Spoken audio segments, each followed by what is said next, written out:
बहू, पूरा दिन कौन भूखा रहता है भला? क्या मधु, इतनी भी क्या जल्दबाजी रहती है तुम्हें? कल मेरे टिफ़िन में रायता रखना भूल गई। तुम्हें पता है ना, दही या रायते के बगैर मुझसे खाना नहीं खाया जाता। मधु का पति रोहित नाश्ता करते हुए बोला। हाँ पापा, आपकी बात से मैं एग्री करता हूँ। मम्मी एकदम से भुलक्कड़ होती जा रही हैं। देखो ना, कितने दिन से मैं कह रहा हूँ कि मुझे लंच में इडली या उपमा बनाकर दे दें, लेकिन नहीं, वही सब्ज़ी रोटी। सबकी मम्मी इतना अच्छा लंच देती हैं उन्हें, और मम्मी वही बोरिंग सा खाना रोज़ रोज़। मधु का बेटा आर्यन अपने पापा की हाँ में हाँ मिलाते हुए बोला। मधु रसोई में जल्दी जल्दी हाथ चलाते हुए सबकी बातें सुन रही थी। अभी वह कुछ कहती उससे पहले ही उसकी सास भी अपनी शिकायतों का पुलिंदा लेकर बैठ गईं। बहू, सुबह सुबह कहना तो मुझे अच्छा नहीं लग रहा, लेकिन क्या करूं? कहे बगैर मुझसे रहा भी नहीं जाता। देख रही हूँ कुछ दिनों से सब्ज़ी में कभी मिर्च तेज तो कभी नमक, और कल तो तूने रोटियां ही इतनी सख्त बनाकर रख दी थी कि पूछो मत, चबानी मुश्किल हो गई। मधु की सास, जो अभी सैर करके आई थी, अपने मन की भड़ास निकालते हुए बोली। अब मधु के सब्र का बांध टूट गया। मम्मी जी, आप सब सुबह सुबह शिकायतें तो लेकर बैठ गए, लेकिन कभी आपने ये भी देखा है कि मैं एक कप चाय भी ढंग से पीकर नहीं जा पाती ऑफिस? सुबह 5 बजे उठती हूँ और एक टांग पर खड़े होकर आप सबके लिए चाय नाश्ते से लेकर दोपहर का खाना पीना बनाकर जाती हूँ। और रोहित, आप ऑफिस कभी 9 तो कभी 10 बजे जाते हो, और उससे पहले आराम से उठकर बेड टी और चाय नाश्ता करते हो, लेकिन कभी यह नहीं कि किचन में मेरा हाथ भी बटा दें। आपकी देखा देखी आर्यन भी ऐसा हो गया है, एक गिलास इधर से उधर नहीं रखता, और शिकायतें दुनिया भर की। सुबह 5 बजे से लेकर 8 बजे तक चक्कर घिन्नी की तरह घूमती हूँ, और फिर भी आप लोगों के मुंह से बड़ाई का एक बोल नहीं निकलता। मधु आंखों में आए आंसुओं को किसी तरह छुपाते हुए बोली। अरे यार, मैंने तो एक छोटी सी बात कही थी, तुमने पूरा भाषण सुना दिया। ठीक है भाई, आगे से कुछ नहीं कहेंगे। जैसा तुम बना कर दोगी और जो भी दोगी चुपचाप खा लेंगे, लेकिन प्लीज़ ये रसोई के कामों में मदद की बात मुझसे मत कहा करो। तुम्हें पता है ना कि मुझसे नहीं होता ये सब। और हाँ, अगर तुम्हें भी परेशानी हो तो खाना बनाने के लिए मेड रख सकती हो। कम से कम वो मनपसंद का खाना बनाकर तो जाएगी। रोहित गुस्से से उठते हुए बोला। बहू, कर दिया ना सुबह सुबह उसका मूड खराब। देख, नाश्ता भी बीच में छोड़कर उड़ गया। कितनी बार कहा है, खाते पीते समय शिकायतें मत किया कर। सुबह सुबह अगर मूड खराब हो जाए तो पूरा दिन खराब जाता है। लेकिन तुम समझो तब ना। मम्मी जी, जब कुछ मैं ही समझूं और कोई नहीं इस घर में, सारी गलती मेरी, सारी शिकायतें मुझसे। मधु झल्लाते हुए बोली। बहू, गलती करोगी तो सुनना ही पड़ेगा। 10 साल होने को आए तुम दोनों की शादी को, और तुम्हें इतनी समझ नहीं कि रोहित दही के बगैर खाना नहीं खा सकता।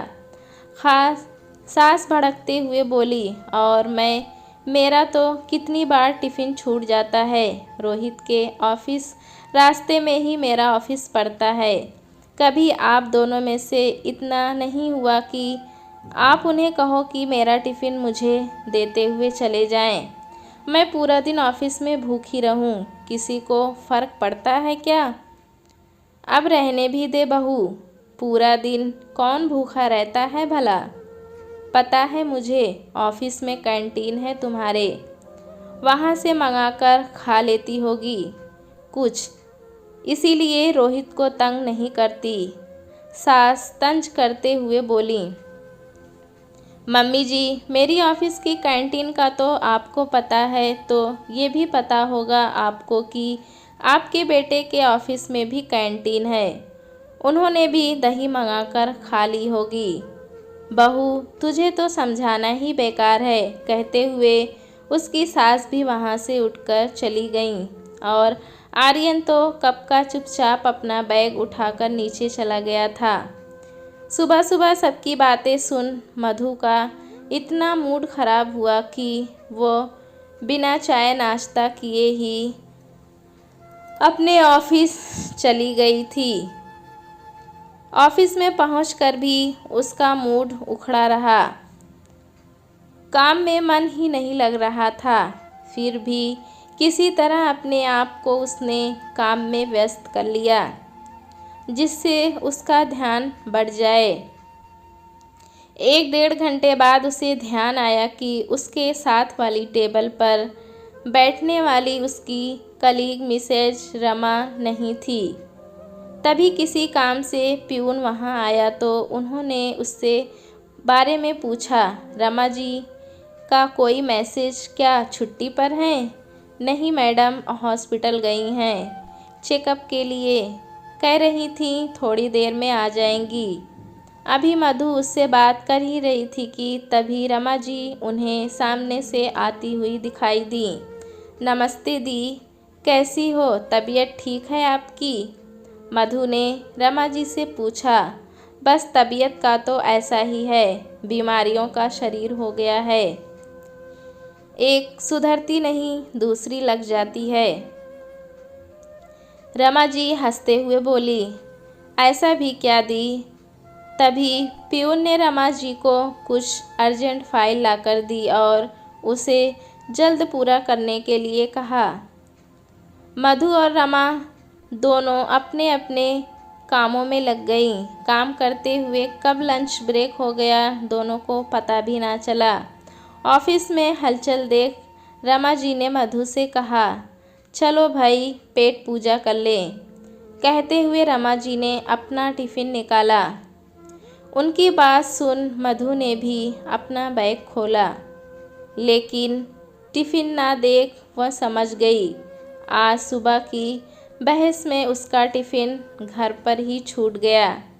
यह देख उसका चेहरा उतर गया कि इतना कहने के बाद भी रोहित उसे टिफ़िन देने नहीं आया।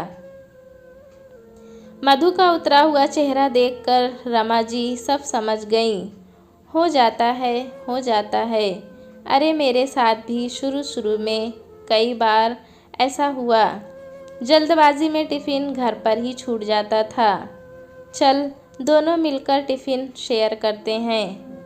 नहीं दी, आप खाओ, मुझे भूख नहीं। क्यों भूख नहीं, क्या व्रत है तेरा? नहीं, ऐसी कोई बात नहीं, मैं कैंटीन से कुछ मंगा लेती हूँ।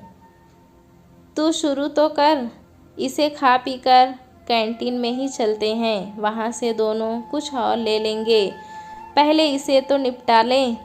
रमा जी की प्यार भरी मनुहार देख मधु का मन भर आया और वह चुपचाप उनके साथ खाना खाने लगी। खाना खाकर दोनों कैंटीन में गई और वहाँ चाय के साथ कुछ हल्का सा स्नैक ऑर्डर कर टेबल पर बैठ गईं। अब बता मधु, क्या बात है? सुबह से ही तेरा चेहरा उतरा हुआ है। रमा जी ने प्यार से मधु के कंधे पर हाथ रखते हुए कहा।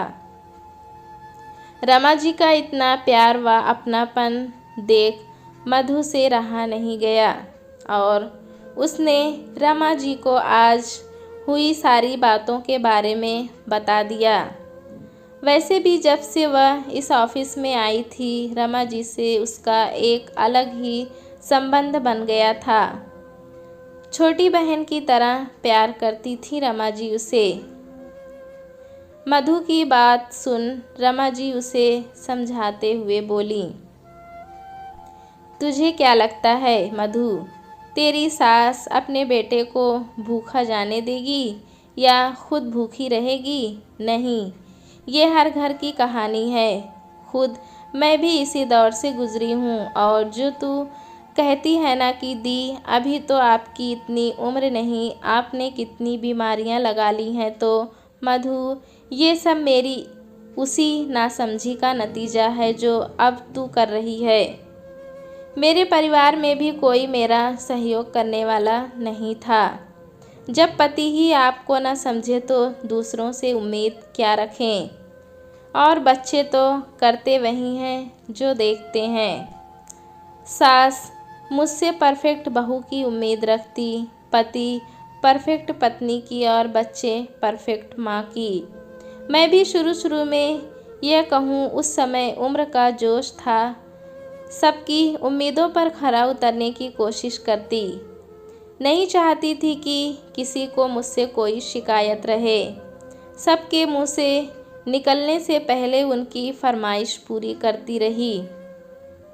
और जब तक फरमाइशें पूरी करती गई, तब तक सबके लिए मैं अच्छी बहू, पत्नी और माँ थी। सबको अच्छा बनाती, खिलाती, घर को चमका कर रखती और हाँ, ऑफिस में भी अपना बेस्ट देने की कोशिश करती। लेकिन इन सबको खुश रखने की जद्दोजहद में मैंने खुद की अनदेखी करनी शुरू कर दी। खुद का समय, खाना पीना तो मेरा छूट ही गया था। घर को तो चमका कर रखती, लेकिन खुद की तरफ ध्यान न दे पाती। मेरी उम्र बढ़ने लगी थी। अब सबकी फरमाइश पूरी करना मेरे बस में नहीं रहा। लेकिन सब ये समझने को तैयार ही न थे। उनके लिए तो मैं वही 15 से 20 साल पहले वाली बहू, पत्नी और माँ थी। तारीफ तो शायद ही कभी किसी ने मेरी दिल खोलकर की होगी, लेकिन अब शिकायतें जी भर भर कर करने लगे सब। उम्र के इस दौर में जहाँ मुझे सबके सहयोग की ज़रूरत थी, वहीं पूरा परिवार मुझसे कटने लगा, क्योंकि अब मैं उनकी इच्छाएं पूरी नहीं कर पा रही थी। चाहे सास हो, पति या बच्चे, मेरे मन की समझने वाला कोई नहीं था। मैं किससे शिकायत करूं? अंदर ही अंदर मैं घुटने लगी। अपने खाने पीने से तो मैंने हमेशा ही समझौता किया था और इस समझौते की एवज में मुझे मिला अनगिनत बीमारियों का उपहार। इसके लिए भी परिवार वाले ही मुझे दोषी ठहराते। सास कहती कि हमने कभी रोक टोक नहीं की, सब कुछ इसके हाथ में ही था। उसके बाद भी ना खाए पिए तो हम क्या करें? पति का अपना अलग अलाप, तुम इतनी लापरवाह कैसे हो सकती हो? और बच्चे, वो तो अब अपनी ही दुनिया में मस्त हैं। बस मधु, इतना ही कहना चाहूँगी, अपने आप को मेरी तरह फरमाइशें पूरी करने वाली मशीन मत बना। हर बात को दिल से लगाने की ज़रूरत नहीं। जितना तुझसे बन सके उतना कर, क्योंकि कोई तेरी तारीफ़ों के पुल नहीं बांधेगा। हाँ, शिकायतों का पुलिंदा लेकर ज़रूर बैठ जाएंगे सब। उन सब की शिकायतें तो तू फिर भी एक बार तू अनसुनी कर देगी, लेकिन इस शरीर की शिकायतों का कैसे नज़रअंदाज करेगी? इसकी शिकायतें तो तुझसे जायज़ ही है ना। जब तू सबका गुस्सा अपने खाने पीने पर निकालेगी, खुद को सज़ा देगी, तो शरीर को क्या मिलेगा? बीमारियां ना, जो एक बार लग गई तो मरते दम तक शायद ही तेरा साथ छोड़े। यह तो तुझे भी पता है। बीमार इंसान 1-2 दिन ही सबको अच्छा लगता है, सबकी तो वो बोझ ही नज़र आता है, अपने लिए भी और दूसरों के लिए भी। समझ रही है ना तू? हाँ दी, बहुत अच्छे से समझ गई और बिल्कुल सही कहा आपने। इच्छाओं की तरह शिकायतें तो इंसान की कभी ख़त्म ही नहीं होती। ईश्वर भी जब सबकी इच्छाएं पूरी नहीं कर पाया तो फिर भी मैं तो इंसान हूँ। मैं कहाँ तक सबकी इच्छाएं पूरी करूँ या शिकायतें दूर करूँगी। हाँ, परिवार की खुशियों का पूरा ध्यान रखने की कोशिश करूँगी, लेकिन आज के बाद अपनी खुशियाँ और खाने पीने से समझौता कभी नहीं करूँगी।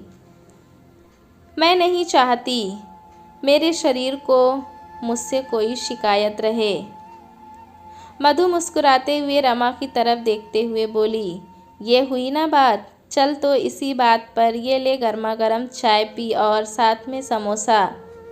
अब जब तेरी सास ने कहा ही है कि उन्हें पता है कि तू कैंटीन में पार्टी उड़ाती है तो चल ना, क्यों ना एंजॉय करें। रमा जी समोसा चटनी में डुबाते हुए बोली। सुनकर मधु की हंसी छूट गई। दोस्तों, कहानी कैसी लगी हमें कमेंट में ज़रूर बताएं। चैनल पे नए हैं तो एक लाइक और सब्सक्राइब करना ना भूलें।